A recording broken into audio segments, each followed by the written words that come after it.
गुरुदेव, ये जो समस्या मैं रख रहा हूं करीब करीब हिंदुस्तान के सभी श्रावकों की है। कुछ सास करके मैं बोल रहा हूं।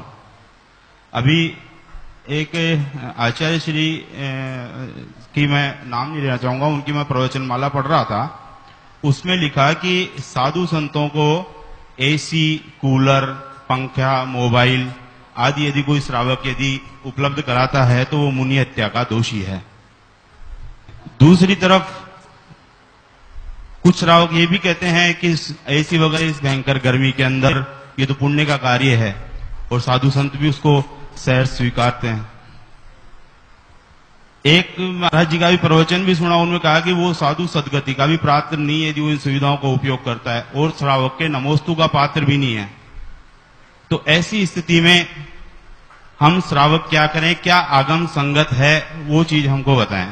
दूसरा क्या है कि जैसे चौके लगाते हैं, कुछ महाराज माता जी, मेरे खुद के चौके में भी ये घटित हुआ कि दूसरे कमरे में गैस चल रही थी, चूल्हा चल रहा था, तो महाराज जी माता जी वापस लौट गई। और कुछ जो है महाराज वगैरह भी जो है गरम गरम पराठे सिखवाते हैं या गरम गरम चीजें लेते हैं। तो सही आदर्श स्थिति क्या है? कुछ लाइट का भी प्रतिबंध होता है कि साहब लाइट जलती हुई नहीं रहनी चाहिए, सूर्य का प्रकाश होता है। आपकी बात हो गई। मैं बहुत सार में ये बात कहना चाहूंगा। साधु संतों की चर्या में अनुकूलता बनाना श्रावकों का कर्तव्य है, लेकिन साधु पद की गरिमा को बचाते हुए। साधु महाव्रती होता है, उसने महाव्रत अंगीकार कर रखे हैं, और उसके महाव्रतों में अहिंसा व्रत है। अगर कूलर, एसी, पंखे का प्रयोग साधु के लिए किया जाता है तो उसमें स्पष्टतया जीव हिंसा है, उसका महाव्रत खंडित होता है। और जिन आचार्य की बात आप कह रहे हो या जिस भी साधु की बात कर रहे हो, उन्होंने बिल्कुल सही किया है कि साधु को आपने ऐसा उपकरण दिया या ऐसी सुविधा दी तो आपने मुनि मुद्रा को खंडित कर दिया, एक अपरिग्रही को परिग्रह बना दिया, परिग्रही बना दिया। तो ये एक प्रकार का दोष है, और इस प्रकार के दोषों से बचना चाहिए। जो लोग ये सोचते हैं कि अब प्रचंड गर्मी पड़ रही है, हम लोग जब ऐसी सुविधाओं का प्रयोग कर रहे हैं तो जैसे श्रावक वैसे साधु, साधु भी तो हमारे ही बीच से निकले हैं, तो उनके लिए हम अगर ऐसी फैसिलिटीज प्रोवाइड करते हैं तो हमें कुछ पुण्य ही मिलेगा। यह गलत सोच है। आप श्रावक हैं, हम साधु हैं।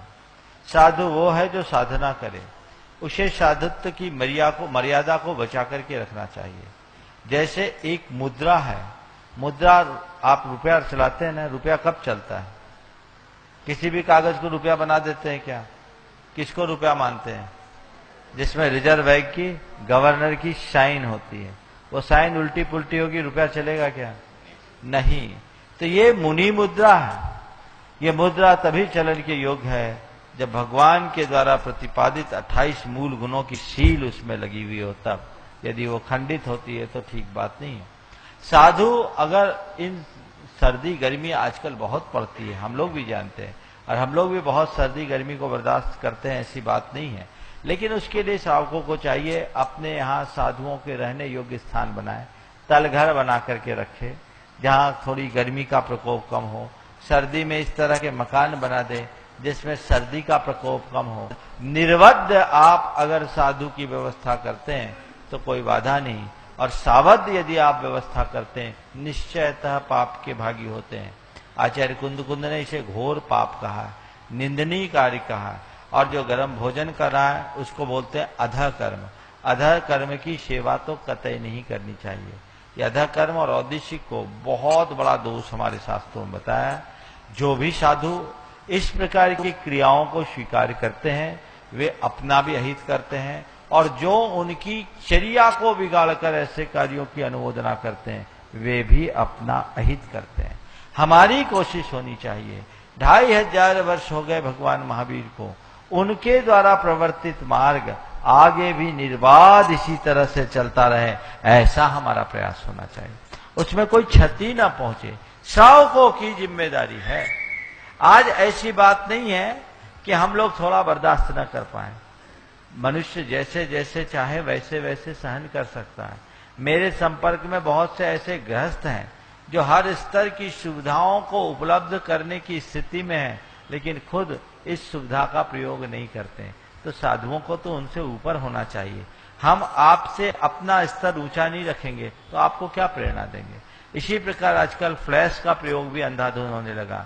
जो साधु शौचकूप में जाने लगे, फ्लैश में जाने लगे, समझ लो उनका कोई महाव्रत नहीं पल रहा, उनकी न प्रतिष्ठापन समिति पल रही है और न ही उनका अस्नान व्रत पल रहा है।